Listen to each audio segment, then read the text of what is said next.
Put the gloves on almighty sister-in-law, or should I snap your arm and send you to the ER right in front of that little brat daughter of yours? Alexis Vance sneered those words, her vein-popping biceps flexing as she tossed a heavy pair of 8-ounce leather MMA gloves directly at the toes of my tactical boots.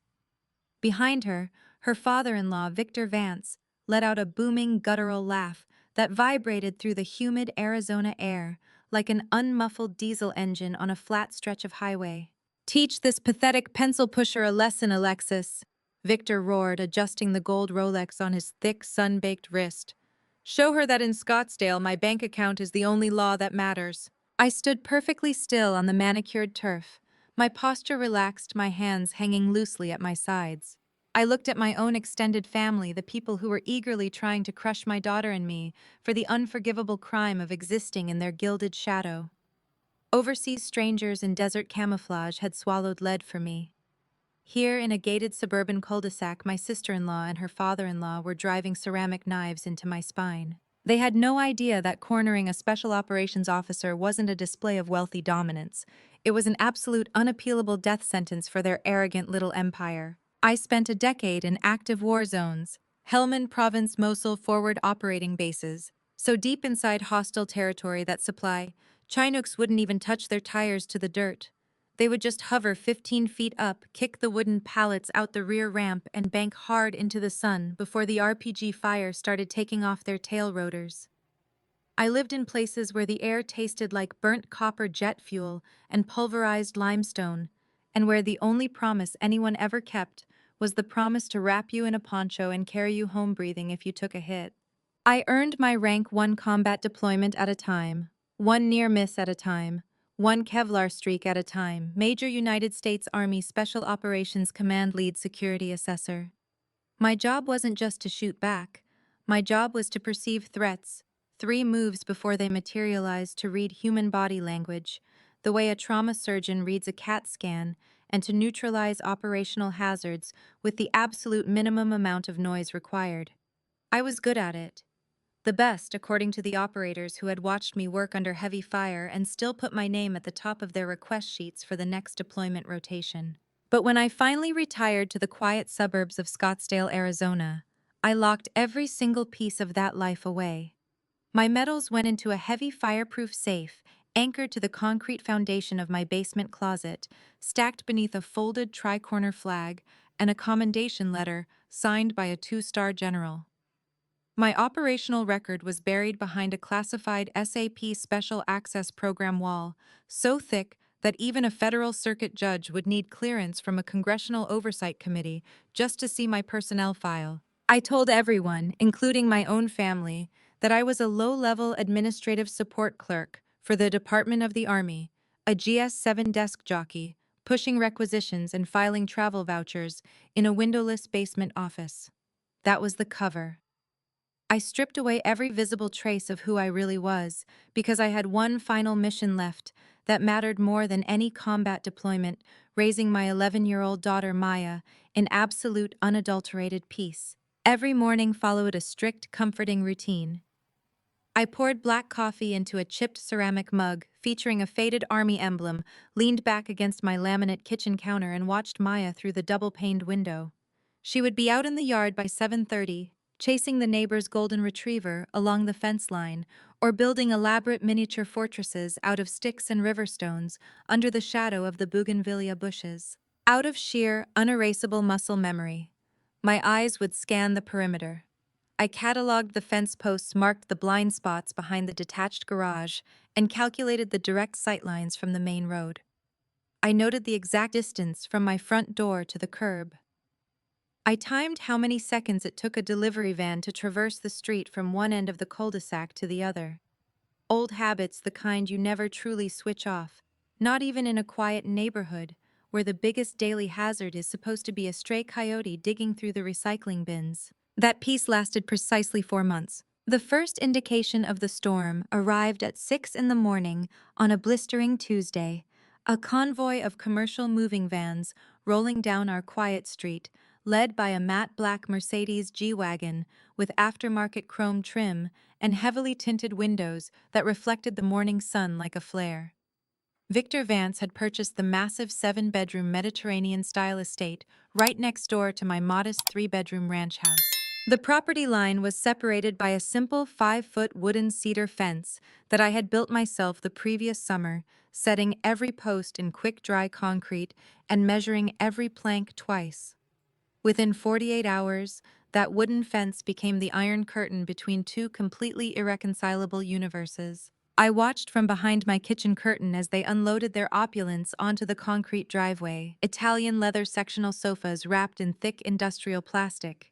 An 85-inch OLED television carried sideways by two movers in matching polo shirts who looked like they were being paid extra to act overwhelmed by the value of the freight. Dozens of wardrobe boxes stamped with high-end designer logos stacked high on the freshly mowed turf. A solid marble dining table so absurdly dense that it required 4 men, 2 furniture dollies, and a chorus of profanity just to navigate through the double front doors. Victor Vance supervised the entire circus from the center of his driveway, barking orders into a gold-plated smartphone while gesturing aggressively with his free hand at the crew of landscapers who were already uprooting the established desert sage bushes to plant imported high-maintenance ornamental palms that had no business trying to survive in the Arizona heat. Victor was a freight logistics tycoon, a textbook nouveau riche tyrant. He had amassed his fortune during the economic downturn by buying out struggling regional trucking lines, squeezing their drivers' pensions, and merging them into a monolithic conglomerate called Vance Freight Logistics. He was the precise brand of man who routinely confused owning expensive machinery with being an intrinsically valuable human being. He measured every person he encountered against the balance in his liquidity accounts, and predictably, he found the entire world lacking. His daughter-in-law, Alexis, leapt out of the cab of a lifted midnight black Ford F-350 Super Duty truck and immediately began hauling heavy gym equipment into the open garage bay. Alexis was married to my brother Marcus. She had married into the Vance family's orbit 2 years prior, eagerness oozing from every pore as she traded her modest background for Victor's bank balance and a lifestyle she could never have sustained on her own merits. That marriage was the sole reason this particular billionaire family had chosen to purchase the property abutting my backyard. And that marriage was the fuse for the deepest betrayal of my life. My birth name was Helena Carr.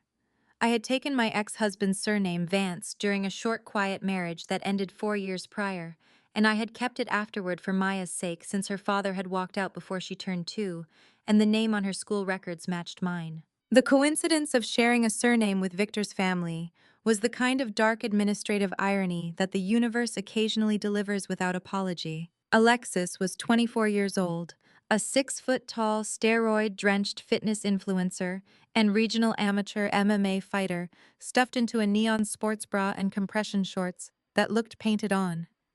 Her traps and deltoids were so unnaturally swollen from chemical assistance that her shoulders looked like cannonballs, and her face carried that permanent flushed redness characteristic of heavy unsupervised cycles of anabolic compounds. She moved with the reckless swagger of an athlete who had never been told no, never been held accountable by a superior force, and never been forced to entertain the terrifying possibility that her physical mass was not a legally binding argument. Within her very first hour on the property, Alexis bolted a heavy-duty steel mounting bracket directly to the corner post of our shared fence line and hung a 150-pound leather heavy bag from it. Every time she struck the bag, the kinetic impact sent sharp, resonant vibrations rattling through the wooden boards, echoing straight into my kitchen walls. The rhythmic, obnoxiously loud thuds rattled my window panes for the remainder of the afternoon. I could feel the low-frequency thumps in my collarbone. I stood by the window, quietly sipping my lukewarm coffee, and systematically analyzed her biomechanics through the glass. Target assessment, Alexis Vance. Stance excessively wide. Weight heavily planted on her heels rather than her forefeet, destroying her lateral mobility. Defense horrible. Her non-striking guard hand dropped below her chin every single time she threw a lead jab. Centerline completely exposed during the wind-up phase of her right hook. She was a gym bully who had trained extensively to look terrifying on Instagram reels. not a combatant trained to survive against an operator who specialized in terminating threats in pitch-black corridors with zero margin for error. Intel briefing filed and archived. Over the next 2 weeks, Alexis made it her personal mission to establish dominance over the entire block. I watched from my porch as she jogged down the center of the street, forcing an elderly delivery driver to swerve his van onto the curb to avoid her. She scattered her dirty sparring gear kettlebells and chalk bags across the public sidewalk, blocking storm drains and daring anyone to touch them. One sweltering afternoon, she kicked 75-year-old Mr. Miller's garden hose off the sidewalk so violently that the brass nozzle shattered against the concrete. Mr. Miller, a retired Navy veteran with a bad hip, just stood on his lawn, quietly staring at the broken fitting. Nobody on the block said a word. Alexis was a toxic growth spreading through the cul-de-sac, and the neighbors were too intimidated by her size and her family's wealth to cut her out. I stood at my window, drying a glass dish with a cotton towel, tracking her routines the way I used to track hostile recon teams from rooftop hides outside Fallujah. I noted her training times, her routes, her fatigue points, and her behavioral triggers. I filed it all away. On a scorching afternoon in late July, the kind of Arizona day where the heat waves shimmer off the asphalt and the cicadas buzz so loud you can feel the vibration in your teeth. Maya was outside washing my 10-year-old SUV in the driveway. She had the garden hose in one hand and a yellow sponge in the other, humming along softly to a pop song playing from the car's open window. The driveway smelled like car soap, wet pavement, and baked desert dust. Alexis came lumbering across the property line, shirtless in a sports bra, dripping with sweat, her neck veins bulging. She walked straight up to my SUV without saying a word, completely ignoring my 11-year-old daughter standing right there.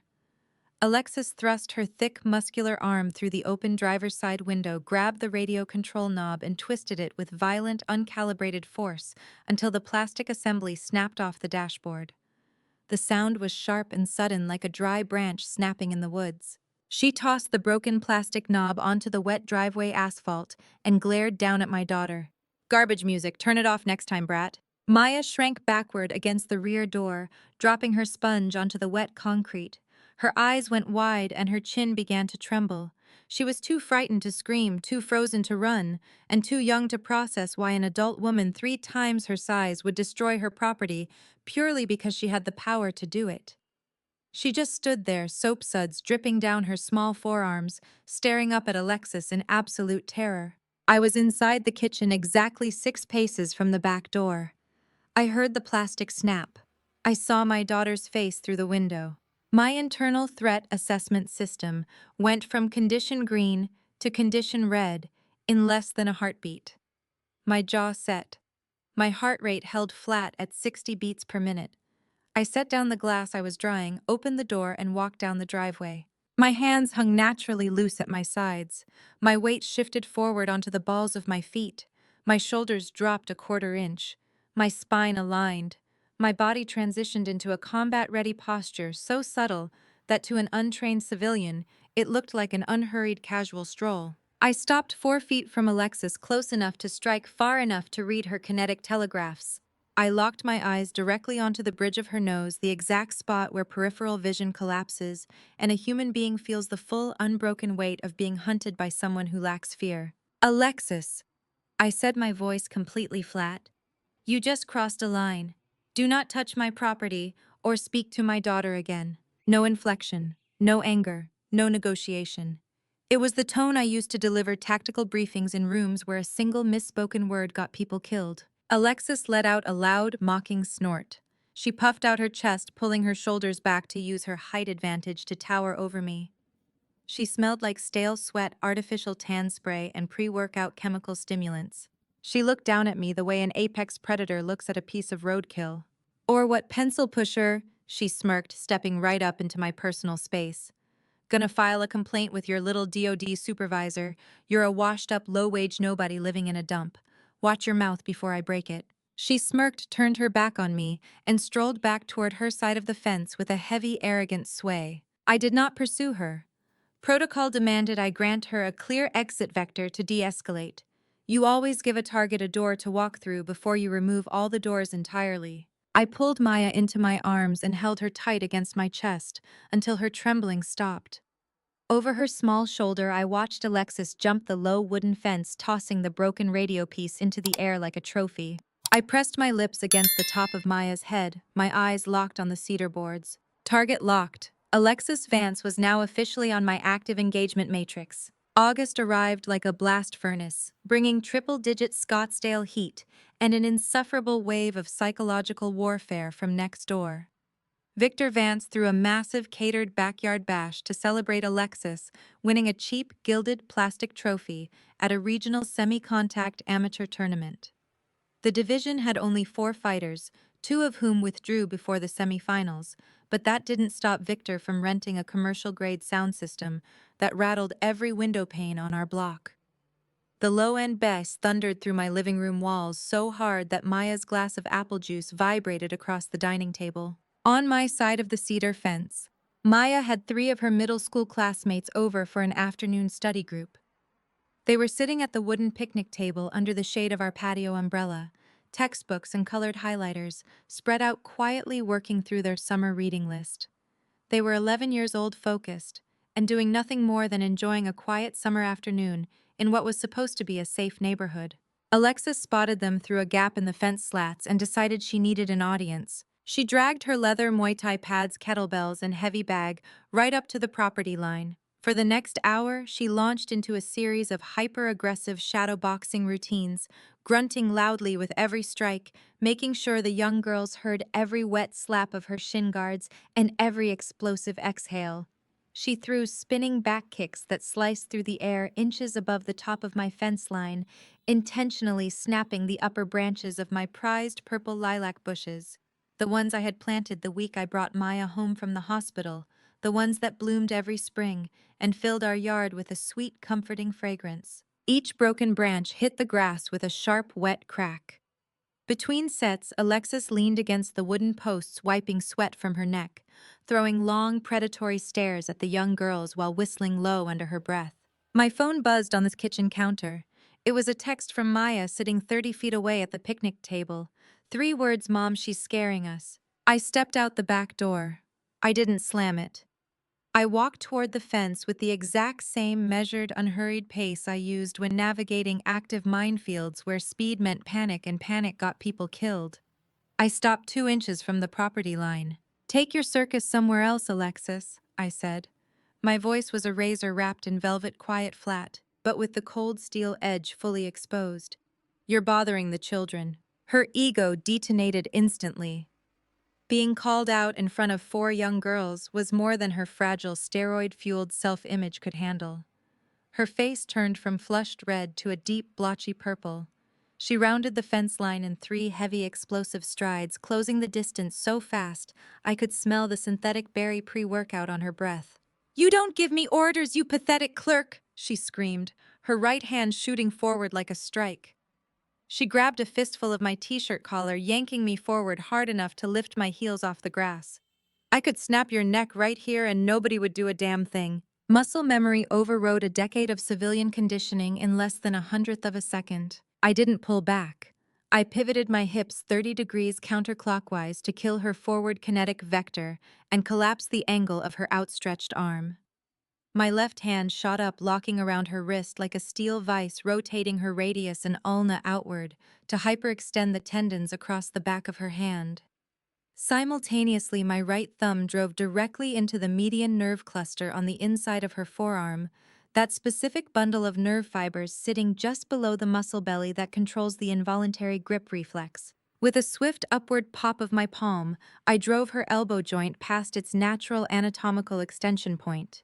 It was a textbook nerve disruption and joint manipulation taught to advanced combatives instructors at Fort Liberty, designed to instantly neutralize a larger, heavier attacker without leaving visible bruising or breaking bones. Alexis dropped instantly onto her knees in the grass, like someone had pulled the main circuit breaker on her spine. Her mouth opened wide, but the sound that came out was a strangled, airless gasp.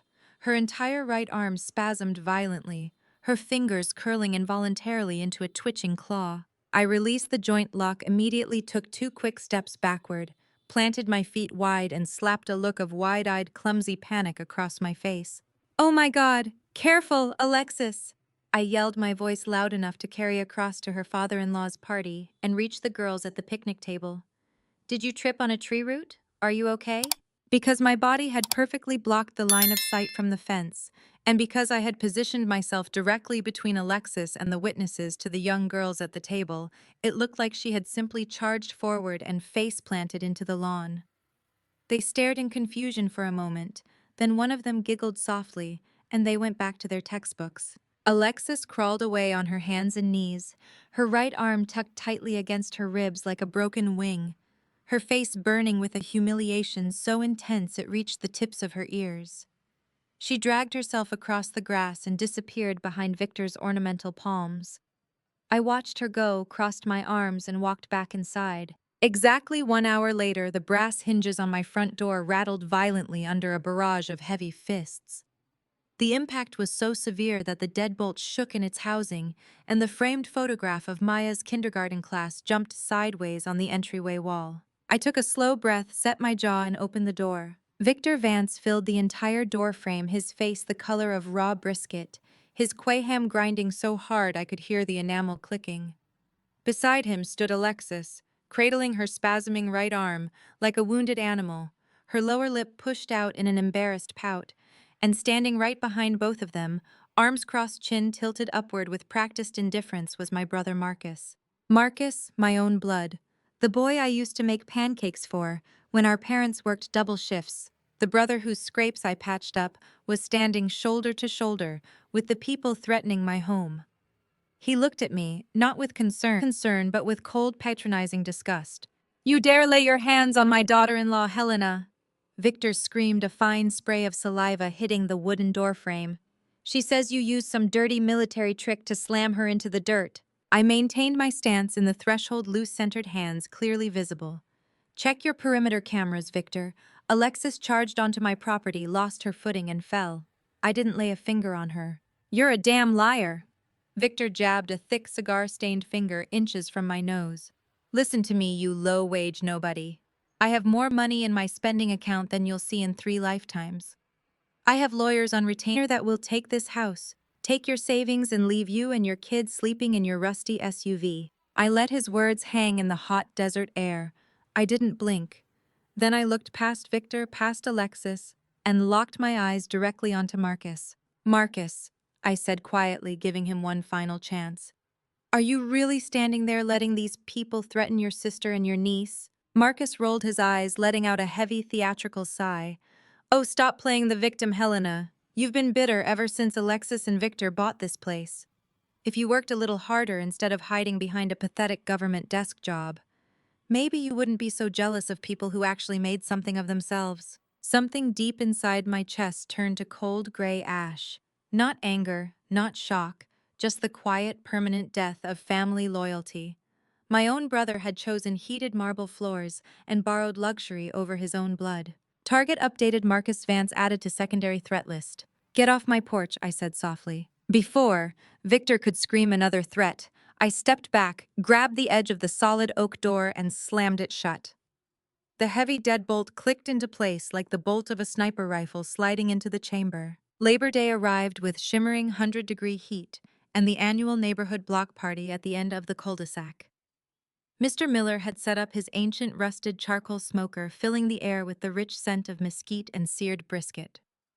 Mr. Clark had set up folding tables covered in red and white checkered tablecloths, and the local kids were squealing as they ran through a lawn sprinkler connected to a fire hydrant. I was standing near the barbecue pit, holding a paper plate with a half-eaten burger, quietly talking to Mr. Miller about his rose bushes, while Maya played tag with 2 girls from down the street. The relaxed suburban atmosphere shattered the moment the Vance family marched down the middle of the street like a conquering army. Victor led the parade wearing a designer polo shirt, his gold watch catching the blinding Arizona sun. Right behind him was Alexis, flanked by 3 towering gym buddies from her regional MMA dojo. She was wearing a black compression top, her fists already meticulously wrapped in white athletic tape. They walked 4 abreast, taking up the entire width of the sidewalk and forcing an elderly neighbor to step off into the gravel just to let them pass. Alexis locked her eyes onto me from 40 yards away. She pushed through the gathered crowd, shoving a teenager out of her path so hard the boy dropped his soda into the grass. The background music suddenly felt muted. Conversations died mid-sentence. Every head on the block turned toward the center of the lawn. Alexis stopped 5 feet in front of me, reached behind her back, and tossed a pair of 8-ounce leather MMA gloves directly at the toes of my tactical boots with a heavy leather thud. Alexis planted herself 5 feet in front of me and reached behind her back. The leather MMA gloves hit the grass at my feet with a flat, heavy slap, landing directly against the toe of my boot. She rolled her shoulders back, her arms flexed, her chin lifted toward the crowd gathering at the edge of the lawn. Behind her, Victor spread his arms wide like a man who had already decided how the story ended. "Show this nobody what real power looks like, Alexis," he called out loud enough for the entire street held its breath. 40 neighbors stood frozen, paper plates in hand. I looked over at Maya. My daughter's face had gone completely white, her small hands clutching the hem of her shirt so tightly, her knuckles looked like polished bone. She was searching my eyes, looking for the one person who had always kept her safe. I realized with absolute crystalline clarity that if I backed down now, the psychological terrorization of my child would never stop. Alexis would own our street. She would own the fear in Maya's eyes every time a heavy footstep sounded outside her window. I set my paper plate down on the picnic table, wiped my hands on a paper napkin, and gave Maya a single slow, reassuring nod. I reached for the zipper of my light windbreaker, pulled it down, and let it drop onto the wooden bench. I stepped out into the center of the grass, wearing a plain gray t-shirt, dark jeans, and my worn tactical boots. No gloves, no hand wraps, no theatrics. I dropped my voice an octave, letting 10 years of military camouflage fall away in a single icy sentence. One rule, Alexis. When you want to quit, stay flat on the ground. Alexis burst into an arrogant laugh. She bounced on her toes, throwing flashy theatrical shadow punches into the air. Rolling her shoulders for the crowd she assumed was about to watch her execute a murder. She had no idea she had just stepped into the kill zone of an operator trained to dismantle human bodies in confined spaces. She didn't wait for a signal. Alexis charged straight at me with a textbook fighter's 1-2 combination, a fast left jab to set the range, followed immediately by a heavy wind-up overhand right designed to take my head off my shoulders. To the civilians in the crowd, the attack looked lightning fast. To me, her movements telegraphed like a slow-motion film. Her lead shoulder dipped a full second before her fist moved. Her guard dropped below her chin the instant she loaded the right hand. Her entire OODA loop, observe, orient, decide act was fatally choked by her own arrogance. Instead of retreating, I stepped directly inside the arc of her heavy hook. Her massive fist tore through empty air 6 inches behind my head. Before her brain could even register the miss, I drove both open palms flat against her tricep and torso, redirecting her 200 pounds of uncontrolled forward momentum along a new vector. Simple physics. An object in motion stays in motion. Alexis stumbled violently past me, her feet tangling beneath her weight, nearly face-planting into the asphalt curb before catching herself on all fours. The crowd was dead silent. Alexis spun around, her face, dark red, her chest heaving. She came at me again, faster, wilder, desperate to erase the embarrassment. She threw a heavy, spinning roundhouse kick, the kind she had practiced on her heavy bag for months. The leg whipped through the air with real force, but the moment her back turned, she committed the cardinal sin of combat. She took her eyes off her target. I stepped deep into her blind spot, moving inside her turning radius. I hooked the heel of my tactical boot hard behind her standing left ankle while driving an open palm strike straight into her shoulder blade. The combination of her own rotational force, a locked ankle, and forward kinetic pressure did the rest. Alexis went airborne. Her massive frame rotated parallel to the ground for one frozen second before slamming into the hard-packed dirt with a sickening, bone-rattling thud that vibrated through the soles of my boots. The impact drove every molecule of air out of her lungs in an explosive gasp.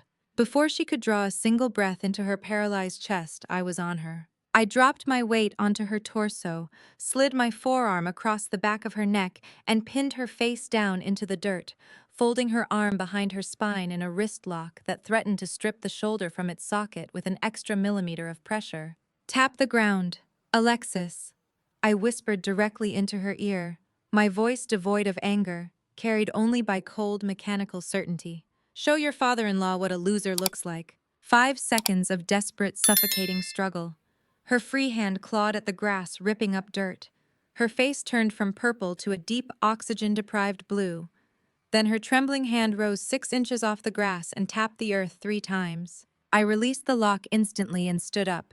I adjusted my gray shirt and brushed a single blade of grass off my knee. The entire engagement had lasted 90 seconds. Alexis lay in the dirt on her side, clutching her arm, gasping for air with the hollow, emptied eyes of someone whose entire identity had just been dismantled. Victor broke the stunned silence first. He shoved through 2 neighbors and charged toward me. His face contorted in sheer fury. "You crazy bitch, I shifted my stance, dropped my center of gravity 2 inches, and locked my eyes onto the center of his chest. "Take one more step. Victor and I will treat you as an active threat," I said. My voice cut through the hot afternoon air like a sheet of glass. Survival instinct overrode his rage. Victor froze mid-step, one foot lifted, his jaw grinding so hard I could hear his teeth click. He stood there trembling, trapped in a body his brain had just ordered to survive. Victor pulled his phone out of his pocket with shaking hands, stabbing frantically at the glass. "I'm calling the police!" he screamed, his voice cracking like a teenager's. "I'll make you rot in a federal cell, you psychotic bitch. I'll buy the whole damn precinct." 7 minutes later. 2. Maricopa County Sheriff cruisers pulled up to the cul-de-sac, their red and blue emergency strobes washing across the silent crowd and reflecting off the oak trees and paper lanterns. Deputy Miller and Deputy Davis stepped out of their vehicles, hands resting casually near their sidearms, taking in the scene. 40 frozen neighbors, Alexis still groaning on the grass while holding her shoulder, and Victor pacing back and forth like a caged animal. Victor rushed the lead cruiser before the driver's door was even fully open. He grabbed Deputy Miller by the forearm, pulling the officer toward the center of the lawn, while gesturing wildly at me with a trembling, manic finger. "Deputy, arrest this woman immediately!" Victor yelled, his voice rising into a practiced theatrical pitch. "She's an unstable, dishonorably discharged veteran suffering from severe PTSD. She went completely berserk and brutally assaulted my daughter-in-law without any provocation whatsoever. Look at her. She's a danger to this entire community." I was performing for the crowd, playing the terrified civilian father, defending his family from a deranged soldier. He was remarkably believable if you didn't know the truth. I stood my ground, hands unclenched, posture calm and neutral. I didn't interrupt. I didn't yell.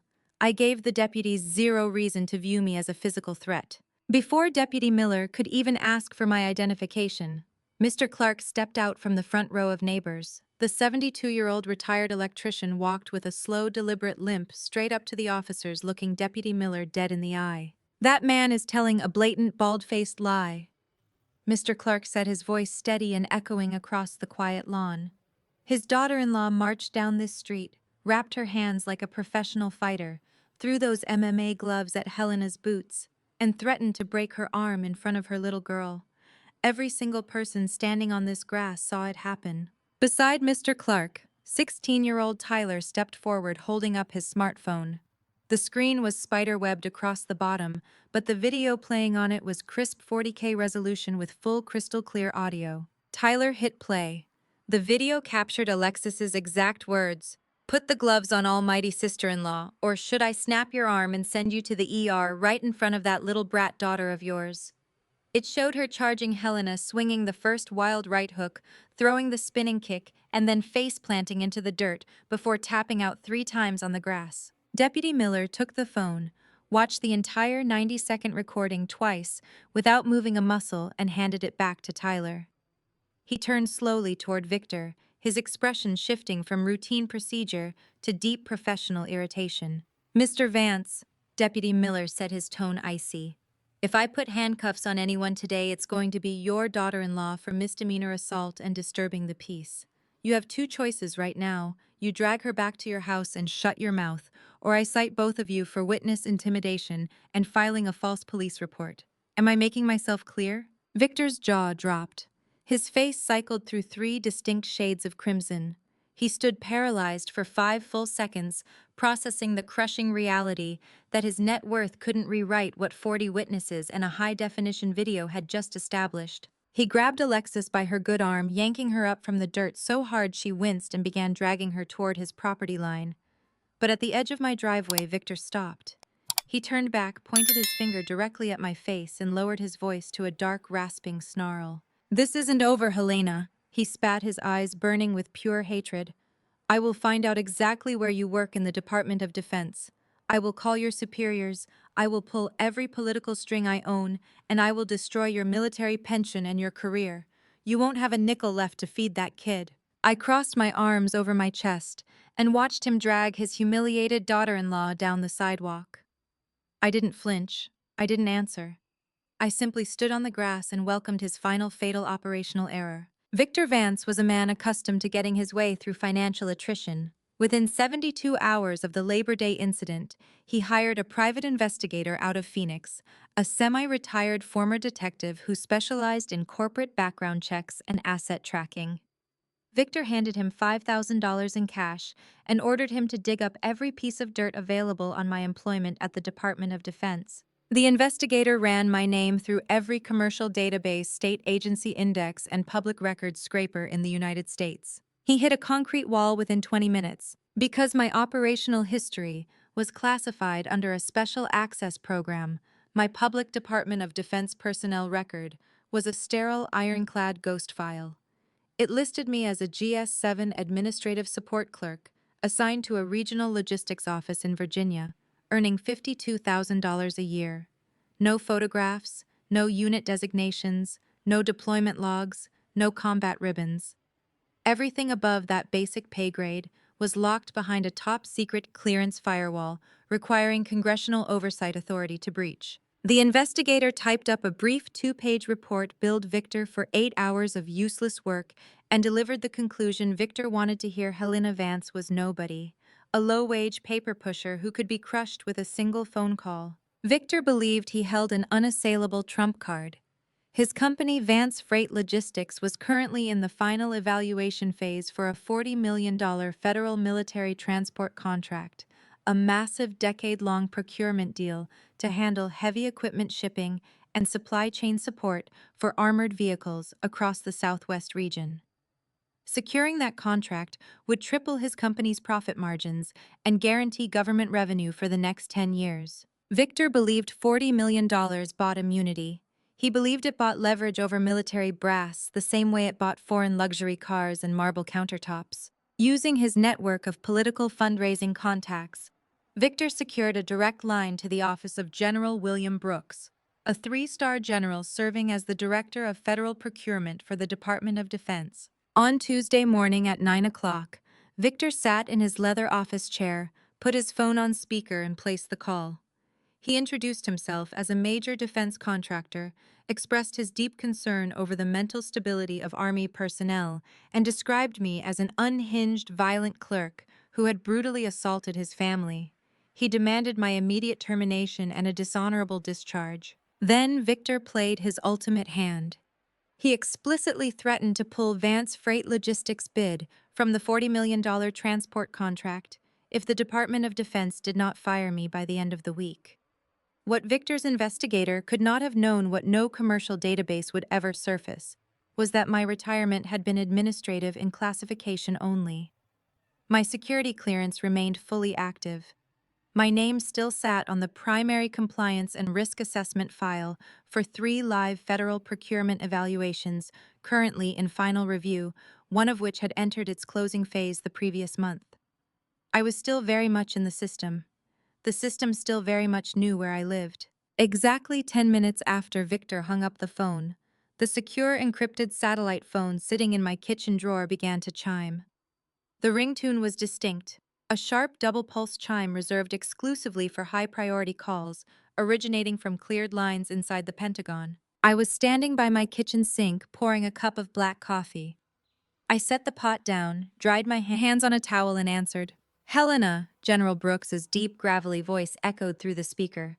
I just had a very noisy, very arrogant civilian named Victor Vance call my direct line demanding I fire my lead security assessor. I leaned back against the laminate counter, feeling the faintest trace of a smile touch the corners of my mouth. Is that so, General? General Brooks let out a booming, raspy laugh that sounded like heavy gravel rolling inside a steel drum. I let the idiot talk for 10 full minutes. I let him make explicit threats regarding a federal procurement bid. I let him lay out his entire extortion scheme on a recorded Department of Defense line. The general's tone shifted instantly, the laughter vanishing, replaced by the razor-sharp precision of a senior officer delivering an unappealable judgment. I then informed Mr. Vance that Major Helena Vance is the lead security assessor holding the primary compliance and risk management file for his company's $40 million bid. I informed him that his phone call constituted a felony attempt to intimidate a federal oversight officer, a massive conflict of interest, and an immediate violation of the Federal Acquisition Regulation Code. I closed my eyes, the trap was sprung. His $40 million bid wasn't just rejected, Helena, General Brooks continued. I had the procurement board shred it 10 seconds ago. Vance Freight Logistics has been officially flagged for ethical violations and referred to the Government Accountability Office for formal debarment proceedings. Based on the recorded threat, the Justice Department has already opened a preliminary file. The bid is dead, Helena. The rest will follow through proper channels, and with what he said on that recording, those channels will move fast. The Justice Department has already opened a formal file on his company. Understood, General, I said quietly. Thank you for the update. Keep your head down, Major. Brooks out. I set the secure phone back on the counter, picked up my coffee mug, and took a slow, warm sip. Outside my window, the Arizona sun was shining brightly over the cedar fence. The kitchen was completely still. The fallout detonated across the Vance family's entire existence with terrifying mathematical precision. The video Tyler had captured at the Labor Day barbecue didn't stay inside our cul-de-sac. Within 48 hours, it was uploaded to a regional Southwest Combat Sports forum and cross-posted across local Scottsdale social media groups under the viral headline, "Local Amateur MMA Fighter Handled by Suburban Mom in 90 Seconds." It wasn't just a physical defeat for Alexis. It was a total public execution of the hyper-muscular, invincible persona she had spent years constructing. The online comments were merciless. The clip racked up hundreds of thousands of views overnight, spawning meme after meme of her desperate three-tap surrender in the dirt. Master Silva, the head instructor and owner of the Elite Martial Arts Academy, where Alexis trained, watched the video frame by frame in his office. He analyzed the footwork, the precise joint manipulation, and the textbook efficiency of my pin. He recognized Fort Liberty combatives' mechanics instantly. The following evening, Master Silva called a mandatory assembly of all adult fighters at the academy. 30 students lined the perimeter of the mat in their GIs and sparring gear. Alexis walked in, trying to maintain her usual swagger, but Master Silva stopped her at the edge of the mat. In front of 30 of her peers, Master Silva stripped Alexis of her advanced belt rank and revoked her gym membership on the spot. "You used your training to bully civilians and intimidate a family," Master Silva said, his voice cold and echoing through the quiet dojo. "You bring dishonor to this academy. You are banned from these premises permanently." Alexis drove home in total suffocating silence. She locked herself inside her bedroom and didn't come out for 3 days. Simultaneously, Victor's logistics empire entered a fatal tailspin. Losing the $40 million military contract didn't just cost him projected revenue, it pulled the central linchpin out of his entire financial structure. Victor had leveraged his company to the hilt, securing massive lines of credit from private equity groups and regional banks based on the ironclad guarantee that the federal contract would land. When the Department of Defense issued its formal blacklisting notice, citing federal procurement violations, those credit lines evaporated overnight. The private equity partners panicked, invoking emergency clauses to pull their capital out of Vance Freight Logistics. 2 of Victor's largest commercial shipping clients canceled their distribution agreements within the week, citing reputational damage and compliance risks. The bank holding the mortgage on his 7-bedroom Scottsdale estate issued a formal notice of default demanding full financial disclosure and immediate debt restructuring within 30 days. The grand gilded veneer of the Vance empire built on predatory loans, inflated projections, and the arrogant belief that money exempted them from basic decency crumbled from the foundation up. My brother Marcus, who had abandoned his own blood to chase Victor's wealth and status, found himself trapped inside a burning house with no exit vector. The heated marble floors in their master bathroom were still warm, but the money required to pay the electricity bill was vanishing by the hour. Marcus spent his evening sitting quietly in the living room while Victor screamed into his phone at bankruptcy attorneys and asset liquidation specialists. Marcus had traded my loyalty for a front row seat to his wife's humiliation and his father-in-law's total ruin. 2 months later, an unbranded plain white moving truck idled softly in the driveway next door. The engine rumbled low and steady, vibrating the air between our properties for the final time. They hadn't even hired a professional moving crew, they were packing the boxes themselves to save cash. I stood on my front porch in the cool morning air, holding my ceramic mug of black coffee, watching the final chapter unfold. Victor came out the front door carrying a floor lamp with a crooked shade, his eyes sunken, his designer clothes hanging loose on a frame that seemed to have shrunk 3 sizes under the weight of financial stress. Alexis followed behind him carrying a cardboard box of kitchen utensils, her eyes fixed firmly on her shoes, her posture slouched, her athletic bravado completely erased. Marcus brought up the rear, his head buried under a gray hoodie, staring at the concrete like a man trying to fade out of existence entirely. None of them looked toward my porch. None of them looked at the neighbors. Marcus stopped once just for a single fractured second at the edge of the driveway where his truck used to park. His head turned a few degrees toward my porch, not enough to meet my eyes, but enough for me to see the side of his face. He looked the way people look when they have rehearsed an apology so many times it has lost all its words. Then he pulled his hood down lower and kept walking. That was enough closure for me. Some debts are paid in silence. Across the street, Mr. Miller stood by his mailbox with a cup of coffee, quietly watching. Mr. Clark sat on his porch steps, his hands folded calmly in his lap. Mrs. Patterson stood near her driveway with her walker, her face entirely unreadable. Tyler sat on his front steps, casually tossing a baseball up and catching it. No one waved, no one called out, no one said a word. The entire block stood in collective quiet witness, as the family that had terrorized our neighborhood packed up their broken furniture and drove away in utter defeat. As the white truck pulled out of the driveway and headed down the cul-de-sac, Mr. Clark looked across the street toward me. He gave a tiny, almost imperceptible lift of his coffee mug and a single respectful nod. I nodded back. I didn't gloat, I didn't smile, I didn't utter a single taunt. The moving truck turned the corner, the rumble of its engine fading into the distance until the only sound left was the gentle rustle of the desert breeze through the bougainvillea bushes and the sweet chirp of a mockingbird perched in my front yard tree. I turned around, walked back inside my quiet home, and sat down at the kitchen table where Maya was working through her math homework under the warm glow of the lamp.